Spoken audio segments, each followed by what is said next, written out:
8 मार्च 1969। जगह अमेरिका का मैसाचुसेट्स प्रांत। घने जंगलों के बीच पुलिस की एक टीम हत्या के एक मामले में पड़ताल कर रही थी। तभी 7 मौजूद डॉग स्क्वाड घनी झाड़ियों के बीच भौंकना शुरू करते हैं।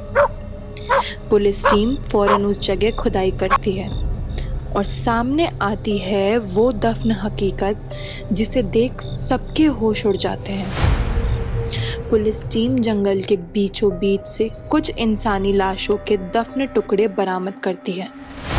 यह 2 अलग अलग महिलाओं की लाशें थीं, जिसे बारीकी से काटकर शरीर से अलग किया गया था और जंगल में दफन कर दिया गया था। पहली ही नज़र में मामला हत्या का लग रहा था, लेकिन मौका मुआयना किसी हत्यारे की गवाही नहीं दे रहा था। मगर पुलिस को घटनास्थल के आसपास झाड़ियों के बीच marijuana के पौधे नजर आए थे, जो इस ओर इशारा कर रहे थे कि हत्यारा शायद मादक पदार्थ का सेवन करता होगा। लेकिन यह तो अभी भी शुरुआत थी। यह घटना आगे किस वारदात की शक्ल लेने वाली थी, इससे हर कोई अनजान था। नमस्कार, आप सुन रहे हैं केसरी टॉक्स और आपके साथ हूँ मैं सुहानी सैनी। जुर्म की दुनिया में आज बात होगी एक ऐसे अमेरिकन सीरियल किलर की जिससे दरिंदगी की हर हदों को पार कर दिया। ना सिर्फ इसने अपने शिकार को मौत दी, बल्कि उसके कई छोटे छोटे टुकड़े कर जंगलों में फेंक दिए। खासतौर पर महिलाओं को अपना शिकार बनाने वाले इस दहशतनाक दरिंदे का अंत अपने पीछे ना सिर्फ कितने राज छोड़ गया, जुर्म की दुनिया में इसे पहचान मिली टोनी कोस्टा के नाम से। जंगलों के बीच मिले लावारिस इंसानी शरीर के टुकड़ों की पहचान जारी थी।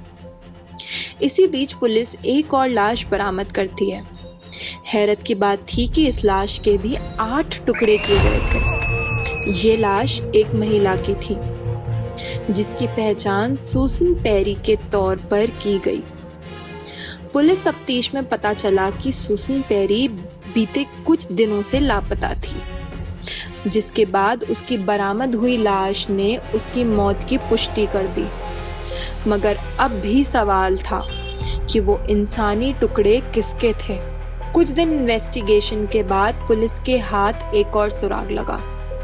इस बार पुलिस ने पहले मिले इंसानी टुकड़ों के बचे खुचे हिस्से बरामद किए। पुलिस जांच में शरीर पर दांतों के निशान थे और दिल को काटकर अलग करने की जानकारी मिली, जिससे साफ जाहिर था कि इन महिलाओं को दर्दनाक तरीके से मारा गया था। पुलिस ने इन महिलाओं की पहचान पैट्रिसिया वॉल्श और मैरी एनी वायासोके के तौर पर की। अब जांच में मिले सबूत और सुराग के आधार पर मामले में तफ्तीश शुरू की गई। मृत पैट्रिशिया वॉल्श और मैरी एनी वायासोके के घर वालों, आस पड़ोस और यार रिश्तेदार से पूछताछ की गई। पता चला कि दोनों को आखिरी बार 2 युवकों के साथ देखा गया था, लेकिन वो कौन थे इसकी पहचान कर पाना मुश्किल था।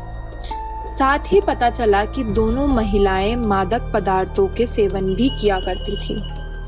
तभी पुलिस तफ्तीश में एक युवक की पहचान टोनी कोस्टा के तौर पर हुई और पुलिस ने फौरन उसे हिरासत में ले लिया, जिसके बाद मामले को लेकर उससे घंटों तक पूछताछ की गई और फिर खुलासा हुआ दर्दनाक मौत की खौफनाक कहानी का।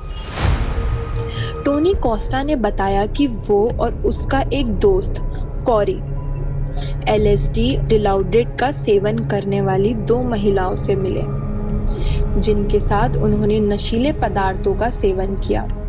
जिसके बाद कॉरी ने अचानक दोनों महिलाओं पर बंदूक तान दी और उन्हें गोली मार दी, जिससे पैट्रिसिया वॉल्श की मौत मौके पर ही हो गई, जबकि उन्होंने महसूस किया कि मैरी एनी वायासोके अभी भी जिंदा है। जिसके बाद वायासोके के शरीर को चाकू से टुकड़े कर मार डाला। और फिर दोनों लाशों को दफन कर दिया। पुलिस पूछताछ में टोनी कोस्टा ने सुसन पेरी सहित एक और अन्य महिला सिडनी मॉनजोन की हत्या का भी खुलासा किया, लेकिन इसकी पुष्टि के लिए पुलिस के हाथ खाली थे। 1970 के मई महीने में टोनी कोस्टा को पैट्रिशिया वॉल्श और मैरी एनी वायासोके की हत्या में दोषी करार देते हुए आजीवन कारावास की सजा सुनाई गई। लेकिन अपनी कैद के 4 ही साल बाद टोनी कोस्टा ने जेल के सेल में फांसी लगाकर आत्महत्या कर ली, लेकिन बाद में इस आत्महत्या को संभावित हत्या के रूप में देखा गया। कई महिलाओं को मौत की नींद सुला देने वाले इस खौफनाक अपराधी की मौत आखिर में अपने पीछे कई राज छोड़ गई। आज के लिए इतना ही, फिर मिलते हैं एक नई कहानी के साथ। तब तक के लिए सुनते रहिए केसरी टॉक्स, सिर्फ और सिर्फ पंजाब केसरी राजस्थान पर। धन्यवाद।